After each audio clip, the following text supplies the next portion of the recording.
The latest. Thank you for all love and support. I appreciate you all.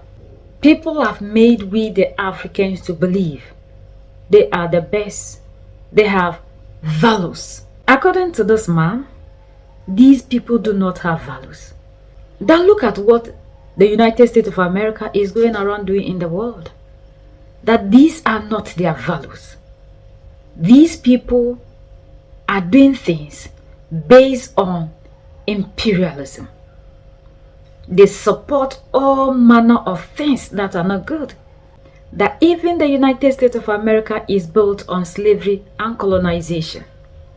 And these are the same people who still want to control the narrative in the world.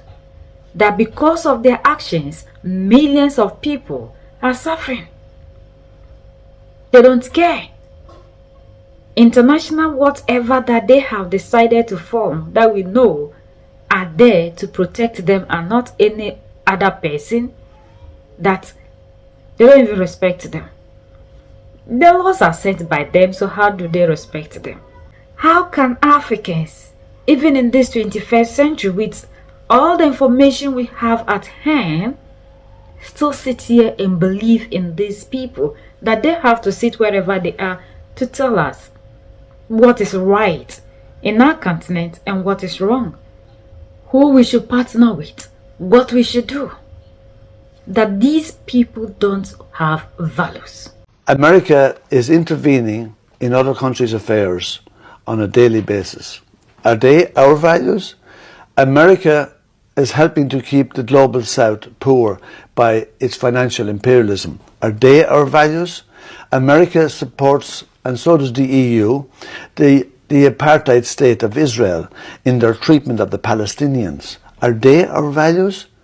The UAE and Saudi Arabia have been engaged in a war that resembles genocide in Yemen with support of the US, UK, France and other European countries. Are they our values? What are our values?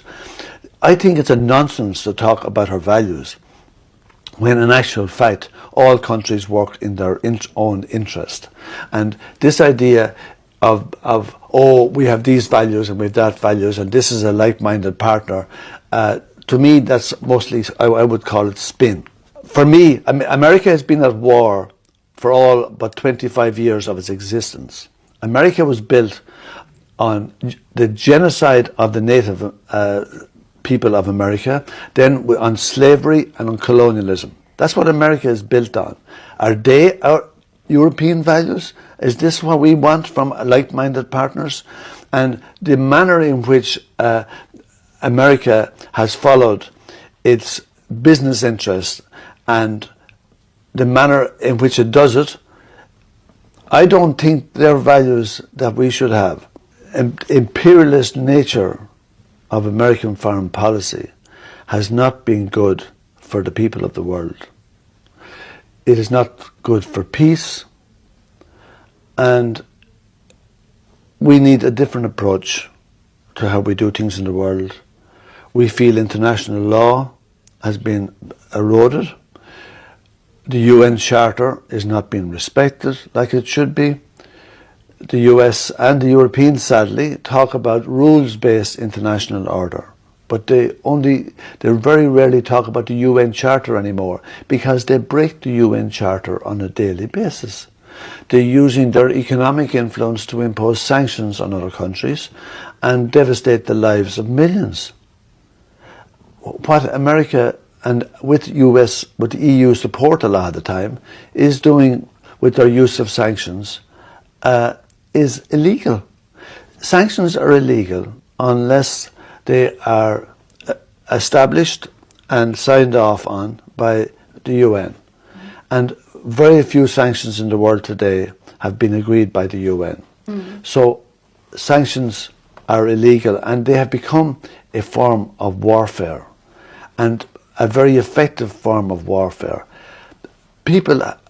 Poor people have died in Venezuela, Nicaragua, Iran, Syria because of sanctions. America has sanctions today on something like 38 countries. They use them as a form of financial imperialism. And if you're telling me that these are the values that Europe shares, that I disagree. You talk about, oh, we have the same form of government. Listen, in America, you have to be a billionaire to become president. It costs $2 billion to become the president of America. Noam Chomsky said a long time ago, you have only one party in America. It's called the Business Party. And he says there's two factions. One of them is called Democratic, and the other's Democrats, and the other's called Republicans. He says, and they're pretty similar. Is that democracy? I actually have a different idea about democracy. I think a democracy is where the people have a say in how their society is organised. I actually don't see much of that in Europe either. We have elections every 5 years. But is that democracy? If you don't have local government, if you don't have if there isn't a framework in place where the people have a say in how their society is organised, how their country is organised, how their local community is organised, if you don't have that, I don't think you can say you have what's called real democracy. And having a vote every 5 years isn't necessarily democracy. In Ireland, our state is 102 years old since we got our independence from the British. For those 102 years, we've had a right-wing government every day. Now you might say, are the Irish people so right-wing that they keep putting in right-wing governments all the time? Well, first of all, a third of the people don't vote, and most of them are poor. Secondly, the mainstream media and big business, they go to great lengths to make sure that the right-wing parties get back into power all the time. Is that democracy? They go around together with the European Union to be doing all manner of things to people. Now look at what they are supporting in the Middle East. Look at the things they are watching and other people are bringing them into Africa. They are making lives unbearable in this world. And these are the people who have painted themselves so white to us that even today the African is still so blind that these same people we trust so much are the cause of our problem. Sometimes when we say it, other people say they left us, they've colonized us, and they left, now we are free, and for that matter, it's bad leadership.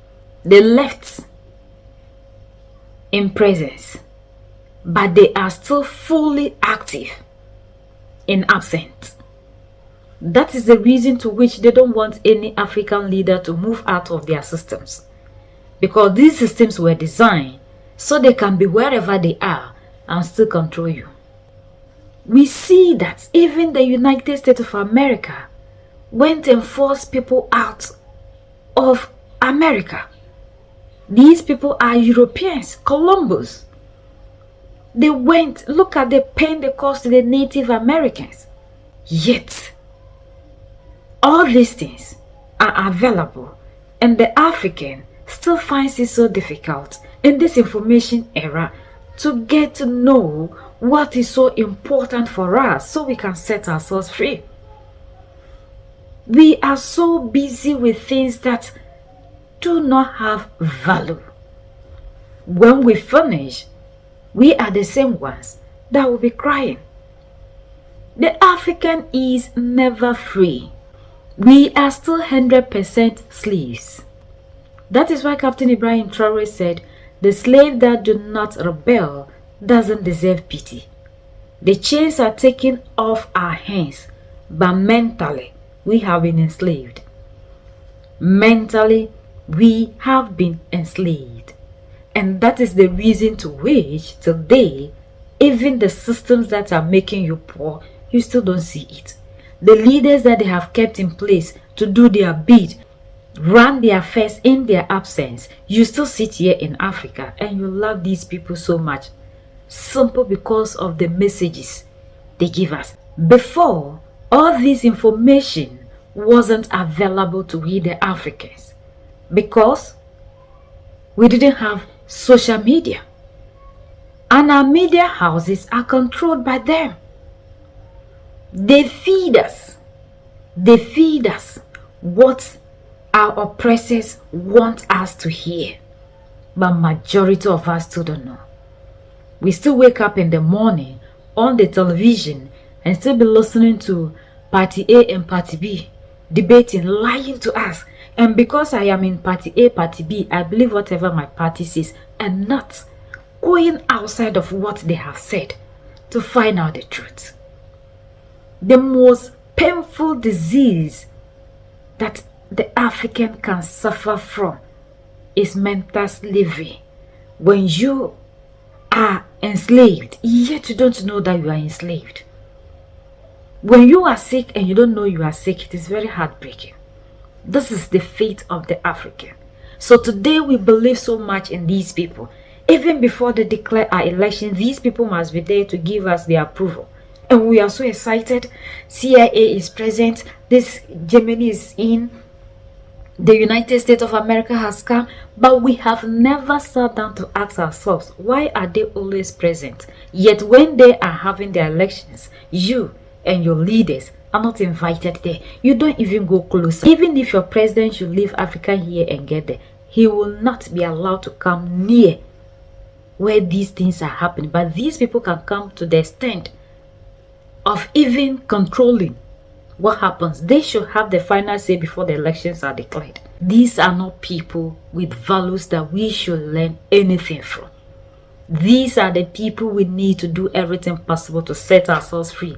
That is why Mali, Niger, and Burkina Faso have decided to separate themselves from them. But until the other ones realize that, we'll continue to be suffering the way we are suffering.